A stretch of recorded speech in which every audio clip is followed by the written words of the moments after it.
It's everywhere. It's in your pocket, it's on your desk, and it pretty much powers our entire world. The computer. It's the defining technology of our time.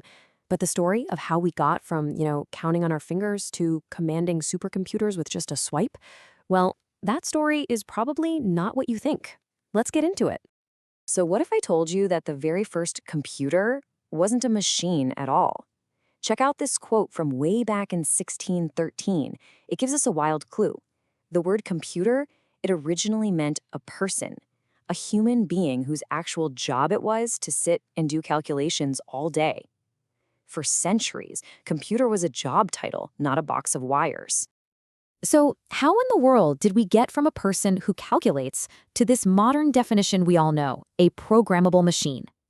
That journey, right there, is one of the most incredible stories in the history of technology.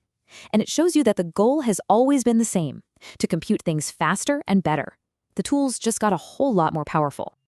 Okay, so the very first step was to try and take that hard work away from the human computer and hand it over to a machine. This was the big mechanical dream, trying to automate the process of thinking itself, but with things like gears, levers, and pulleys. And this dream is ancient. We see it with the abacus from Babylonia, a super simple but really effective manual calculator.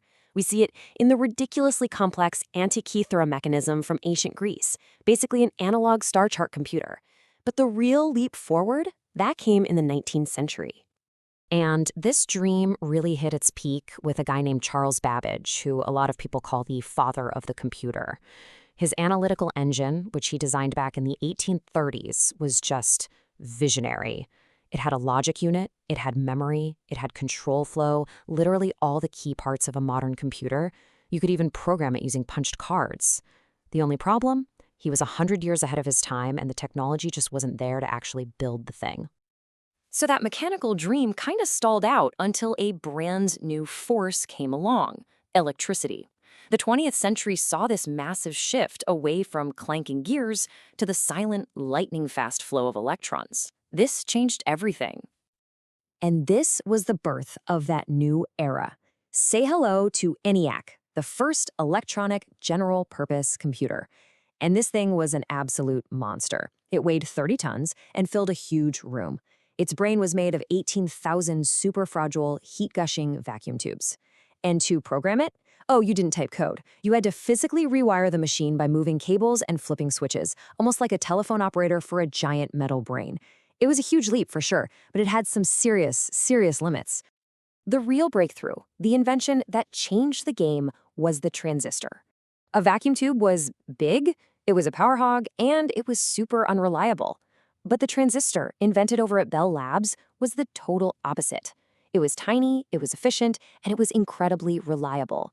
This was the key that finally unlocked the door to smaller, faster, and way more practical computers. And then came the next revolution, the integrated circuit. The thinking was brilliant.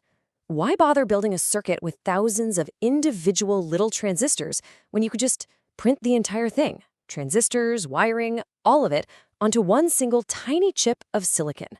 This miniaturization was the last piece of the puzzle we needed to bring computing to everybody. Okay, so before we see where all this miniaturization leads, let's hit the pause button on the history for just a second and take a look under the hood. What are the basic ideas that make all of these machines, from that giant ENIAC all the way to your phone, actually tick? It all really boils down to two things: hardware and software. A great way to think about it is like a piano and sheet music. The piano itself, that's the hardware, the physical keys, the strings, all that stuff. But without the sheet music, well, it's just a big piece of furniture, right? The sheet music is the software. It's the set of instructions that tells the hardware what to do, turning all that silent potential into actual music. The musician in our little analogy is the central processing unit, or CPU, the computer's brain, and its entire thought process is just a simple, relentless, three-stepped dance. First, it fetches an instruction from memory. Then, it decodes that instruction to figure out what to do. And finally, it executes the command. Fetch, decode, execute. That's it. It just does that billions of times every single second. And where's it fetching those instructions from? From memory, of course. And there are two main types you should know about: Think of RAM as the computer's short-term memory, like a scratch pad or a desk. It's where it keeps everything it's working on right now. It's super fast, but when you turn the power off, poof, the desk is cleared. ROM, on the other hand, that's the long-term memory. It holds the super essential startup instructions, and it never forgets them, even with the power off. All right, now that we've got the basics down, let's jump back into our story. We have the integrated circuit, which lets us pack a ton of transistors onto one tiny chip. So what happens when you take that idea and just put the pedal to the metal? This happens. The scale of this growth is it's hard to even wrap your head around it. The very first microprocessor back in 1971 had about 2,300 transistors. The chip in the phone you're probably holding right now has billions. This unbelievable exponential growth is the engine that has powered the entire modern computing revolution. By figuring out how to put an entire CPU onto a single integrated circuit, and that's what a microprocessor is, the path was suddenly clear for all the devices we know and love today.